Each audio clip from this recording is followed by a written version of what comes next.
Magandang araw mga kaguro. Hindi lingid sa ating lahat na tayo ay nasa new normal na sa pagtuturo. Marami nang nagbago ngayong new normal, lalong-lalo na sa mga assessment tool na ating ginagamit.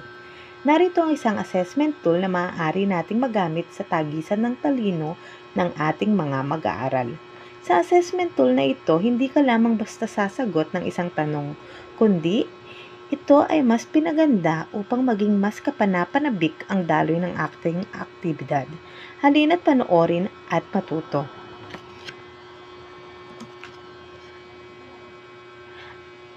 Ang larong ito ay pinamagatan ko ng laban ko, laban ng lahat. Ang aktibidad na ito ay isang group activity. Mga tuntunin ng laro. Pangkatin sa 4 ang buong klase. Bawat pangkat ay mayroong nakalaang mga tanong na kailangan nilang sagutin. Ang mode ng pagsusulit na ito ay MCQS. Ibig sabihin, multiple choice questions. Ang pangkat na makasasagot ay magkakaroon ng 10 puntos. Ang pangkat naman na hindi makakasagot ay mamamainusan ng 10 puntos. Kapag naman naubos mo ang iyong oras, ito ay magkakaroon ng 0 puntos o walang puntos.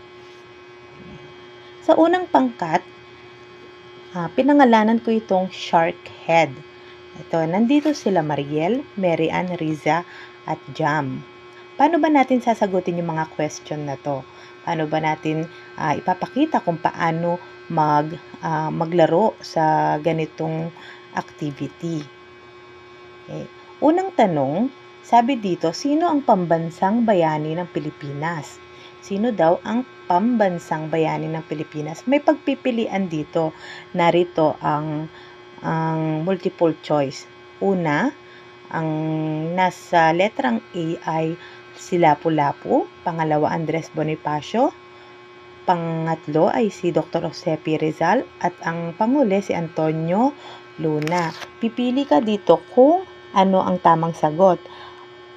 Makikita dito na pag mali ang sagot, magkakaroon ng red na kulay pag mali ang sagot. Pero pag tama naman ang sagot, maririnig mo yung tambol at ang kulay ng tamang sagot ay green tulad nito.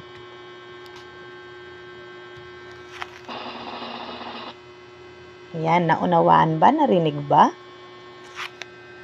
Uulitin ko, pag tama ang sagot, ang maririnig ay ito. At makikita na kulay berde ito ha. Pag ang sagot naman ay mali, ang maririnig ay ito. Tapos, kulay pula ang maling sagot.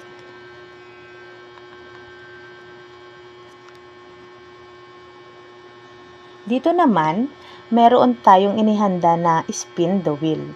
Ibig sabihin, meron ditong 4 na pwedeng tapatan ng arrow. Ito ang baliwala ang oras. Ibig sabihin, hindi pwede kang sumagot kahit na tapos na yung oras. Wala siyang limit. Ang pangalawa naman ay walang mababago. Ibig sabihin, pag natapat sa araw yung walang mababago, ay yung score mo ay yun pa din. Hindi siya magma-minus.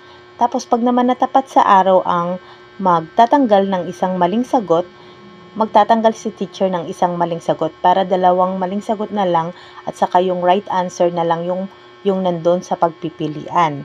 Pag naman ang tumapat sa araw ay yung times 2 ang puntos, ibig sabihin yung score mo na 10 ay magiging times 2. Ibig sabihin magiging 20 siya. Ganito yan. Pipindutin mo lang dito, i-click mo lang to para umikot yung spin. Ganito. Ganito siya. Pindutin mo lang yan. Yan. Iikot na yung spin. At pag gusto mo naman na hihinto, i-click mo lang ulit. Yan. Okay. Tumapat siya sa times 2 ang puntos.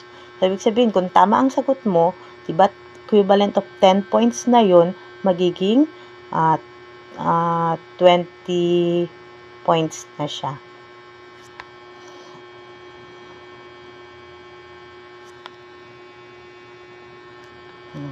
Ito naman, may pangalawang question para sa unang grupo. Ano ang pambansang bulaklak ng Pilipinas? Pagpipilian dito ang gumamela, sampagita, rosas at ilang-ilang. Ang tamang sagot dito, syempre, ang maririnig mo yung tambul kanina at yung kulay green. Tama. Ang sagot ay sampagita. I-click mo lang lagi dito, i-click mo lang kung ano yung gusto mong isagot.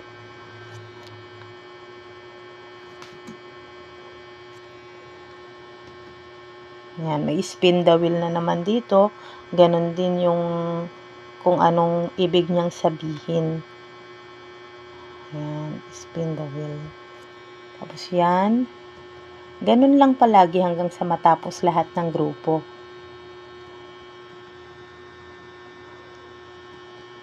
Yan.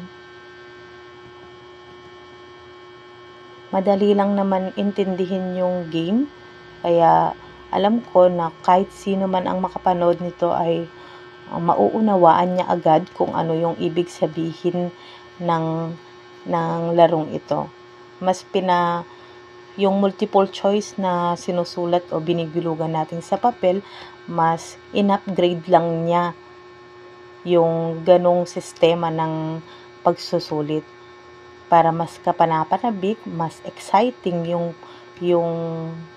ginagawa ng mga mag-aaral, para naman hindi sila makaisip na naboboard sila sa kung ano man yung mga pinapagawa natin.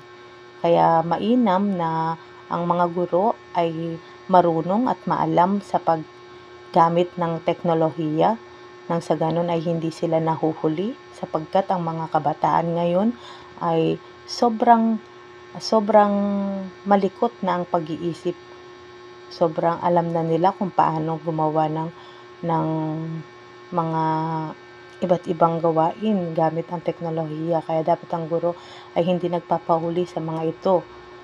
Dahil dapat ang guro, siya ang mas nakakaalam at siya ang dapat na sundin ng mga mag-aaral.